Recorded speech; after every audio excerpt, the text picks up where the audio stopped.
इस वीडियो में बात करेंगे कि क्यों हम अमीर नहीं बन पा रहे हैं। फर्स्ट पॉइंट है lack of investment knowledge. Investing सबसे बेसिक और प्राइमरी वे है रिच होने का। आप जितना कमाते हो उसमें से घर के और आपके खर्चे निकालने के बाद जितना भी अमाउंट बचता है उसका 15 या 20% हिस्सा अगर आप इन्वेस्ट नहीं करते हो तो दैट्स योर मिस्टेक। अगर आपको इन्वेस्टिंग की बिल्कुल भी नॉलेज नहीं है तो आप म्यूचुअल फंड से स्टार्ट कर सकते हो।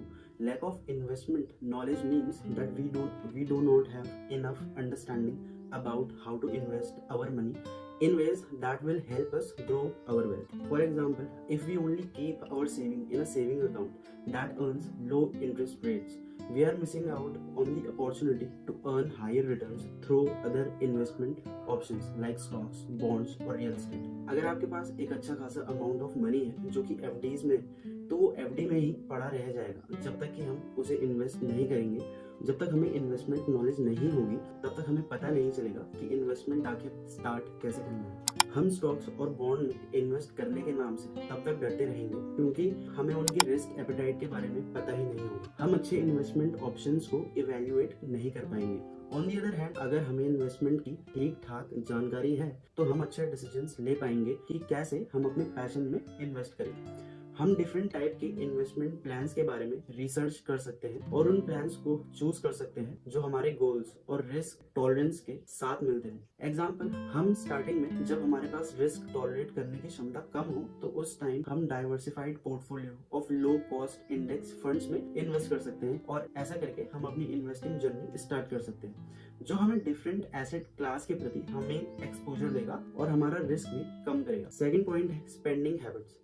हमारे स्पेंडिंग हैबिट्स शो करती है कि हमें डेली बेसिस पर कितना स्पेंड करना चाहिए। अगर हमारी स्पेंडिंग हैबिट पुअर है, जिसका मतलब है कि हम उससे ज्यादा पैसे खर्च कर रहे हैं जितनी हमारी सैलरी भी नहीं है, ऐसी सिचुएशन हमारे लिए इन्वेस्टमेंट की जर्नी में मुश्किल खड़ी कर सकती है क्योंकि हम पैसिव इनकम तभी कमाएंगे जब एक्टिव इनकम में से कुछ सेव करना स्टार्ट करेंगे। एग्जाम्पल, मान लो आपकी मंथली इनकम 25,000 रुपए है लेकिन हम मंथली 30,000 या उससे ज्यादा स्पेंड कर रहे हैं। हम उधारी का जीवन जी रहे हैं। We may be relying on credit cards और loans to cover the gap, जो हमें हाई इंटरेस्ट डेट की सिचुएशन में डाल सकता है और हमारे लिए पैसे सेव करना हार्ड हो सकता है। ऑन दी अदर हैंड, अगर हमारी स्पेंडिंग हैबिट्स अच्छी हैं, मतलब जितना हम कमा रहे हैं उससे कम ही स्पेंड कर रहे हैं महीने में, तो हम पैसे सेव करने में समर्थ हो पाएंगे। मतलब हम पैसे सेव कर पाएंगे और फिर उसे कहाँ इन्वेस्ट करना है, कैसे इन्वेस्ट करना है, वेदर स्टॉक और bonds, you can then decide. Then it will help you to build wealth over time.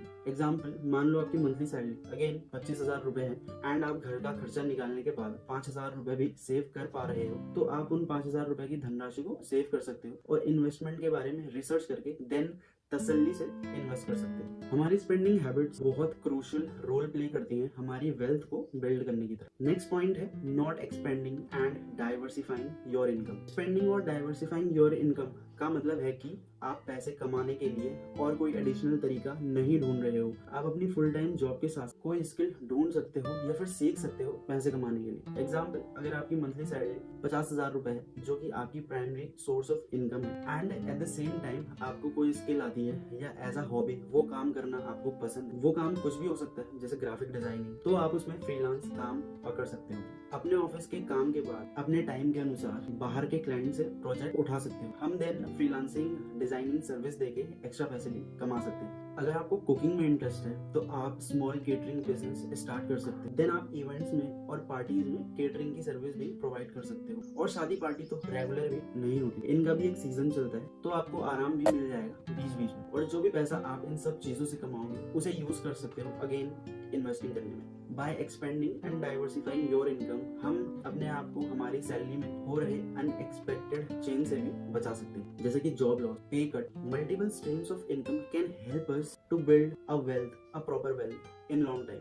Next point है fear of failure. Fear of failure हमें रिस्क लेने से और वो काम करने से रोकता है जो हमें आगे जाके सक्सेस और वेल्दी बना सकते हैं। जब हम हारने से डरते हैं तब हम कुछ सीख भी नहीं पाते, हम वो डिसीजंस नहीं ले पाते जो हमें आगे जाके फाइनेंशियली बेनिफिट दे सकते हैं। एग्जाम्पल, मान लो आपके पास एक नए बिजनेस आइडिया है जो आपको लगता है कि आगे जाके बहुत सक्सेसफुल भी होगा, लेकिन एट द सेम टाइम आप फेल होने से भी डर रहे हो, इसीलिए आप बिजनेस के लिए एक्शन भी नहीं ले रहे हो। उसके बजाय आप अपनी करंट जॉब में ही काम कर रहे हो जिससे आपको इवेंचुअली सेटिस्फेक्शन भी नहीं मिल रहा है, ना कि जॉब में और ना ही अपनी सैलरी में, बेसिकली काम करने का मन भी नहीं कर रहा। देन इस सिचुएशन में फियर ऑफ फेलियर आपको रिस्क लेने से रोक रहा है, वो लॉन्ग टर्म में potentially greater wealth and success दिला सकते हैं। बिजनेस आइडिया को परस्यू ना करने से आप अच्छे पैसे कमाने की अपॉर्चुनिटी मिस कर सकते हैं। ऑन दी अदर हैंड, अगर हम लाइफ में रिस्क टेकिंग एबिलिटी रखते हैं और अपने डर, अपने फियर ऑफ फेलियर से ओवरकम कर लेते हैं, तो हाई आर द चांसेस कि हम लाइफ में कुछ ना कुछ तो जरूर कर ही लेंगे और अच्छे पैसे भी कमा लेंगे। इसका मतलब यह है कि लाइफ में चेंज लाना, वो चेंज नए बिजनेस से, स्टॉक में इन्वेस्ट करने से और नए करियर को परस्यू करने से आ सकता है, जो आपको हायर इनकम पोटेंशियल देगा।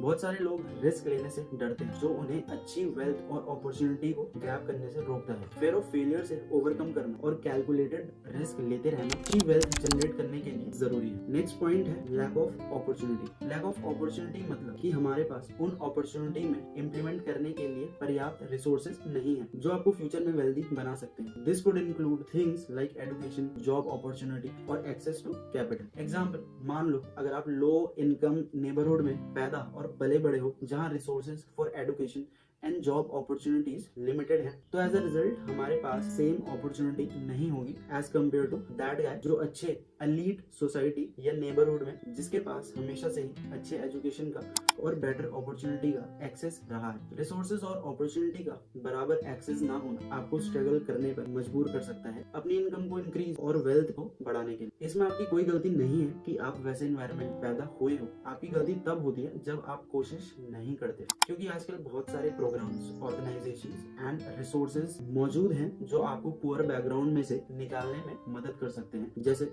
हायर एजुकेशन के लिए scholarship, job training programs and micro finance organization जो छोटे छोटे बिजनेस और स्टार्टअप के लिए पैसे जोड़ते हैं। नेक्स्ट पॉइंट है स्पेंड ऑन क्वालिटी। क्वालिटी चीजों में स्पेंड करने का मतलब है कि हम सस्ती और काम चलाऊ चीजों को इम्पोर्टेंस नहीं देंगे। अगर हम ऐसा करेंगे तो हम एक्सपेंसिव चीजें, मान लो अगर आप एक्सपेंसिव चीजें ना बाय करके कोई सस्ती सी चीज बाय कर रहे हो, तो ऐसा करने से हमें लगता है कि हम एक्सपेंसिव चीज ना बाय करके पैसे सेव कर रहे हैं, जबकि ऐसा नहीं है। आप ये भी देखो ना, उन सस्ती चीजों को हमें बार बार बाय करना पड़ता है, बार बार खरीदना पड़ता है, जो कि एट दी एंड हमारी बाइंग कैपेसिटी को बढ़ाती है। जो कि सस्ती चीजों को बार बार खरीदने में हम उस अमाउंट को, उतना अमाउंट खर्च कर लेते हैं जितना हम अमाउंट हमको कोई महंगी चीज बाय करने में लग रहा होता था। लॉन्ग रन में लो क्वालिटी चीजें हमें नुकसान ही देती हैं, जबकि हाई और क्वालिटी चीजें हमारे पैसे बचाती हैं। कैसे? एग्जाम्पल, मान लो आपको अपने ऑफिस के लिए new pair of shoes buy करने हैं। अब हमारे पास दो ऑप्शन है, एक तो हम high quality pair of shoes buy कर सकते हैं जो सालों साल चले, जो ड्यूरेबल और कंफर्टेबल भी है, और दूसरा ऑप्शन ये है कि हम cheaper pair of shoes buy कर सकते हैं जो कि कंफर्टेबल और ड्यूरेबल भी नहीं है।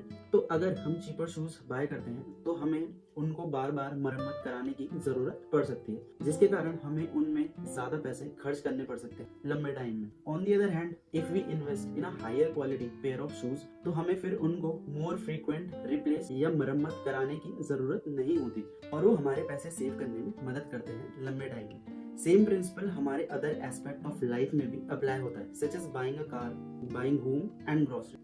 हाई क्वालिटी आइटम्स में इन्वेस्ट करना ओवर टाइम हमको इनको लॉन्ग रन में रिप्लेस और चेंज करने की जरूरत को अवॉइड करने में हेल्प करता है। इनमें इन्वेस्ट करने से हम लॉन्ग रन में पैसे बचा सकते हैं। नेक्स्ट पॉइंट है हेल्थ इश्यूज। जब हम हेल्थ इश्यूज फेस करते हैं, ये हमारे पैसे कमाने की एबिलिटी को इम्पैक्ट कर सकता है। अगर किसी को बहुत सीवियर कोई बीमारी है या फिर कोई क्रोनिक हेल्थ इशू है जिसके कारण उन्हें रेगुलर डॉक्टर विजिट करना पड़ता है, तो उन्हें उनके काम के लिए वक्त निकालने में दिक्कत आती है। उनको कभी कभार अपने काम से छुट्टी भी लेनी पड़ती है या फिर काम भी छोड़ना पड़ता है। इसके कारण उन्हें इनकम में लॉस और फाइनेंशियल स्ट्रेन फेस करना पड़ता है। सिमिलरली, अगर कोई इंसान इंजरी और फिजिकल डिसेबिलिटी से सफर कर रहा है, तो उनकी फिजिकल डिसेबिलिटी उनके पैसे कमाने के रास्ते में बाधा क्रिएट कर सकती है। This can also lead towards loss of income and financial stability. दोस्तों, अगर वीडियो पसंद आई हो तो वीडियो को लाइक, शेयर और चैनल को सब्सक्राइब करना ना भूलें। More informative content is on the way. Thanks for watching.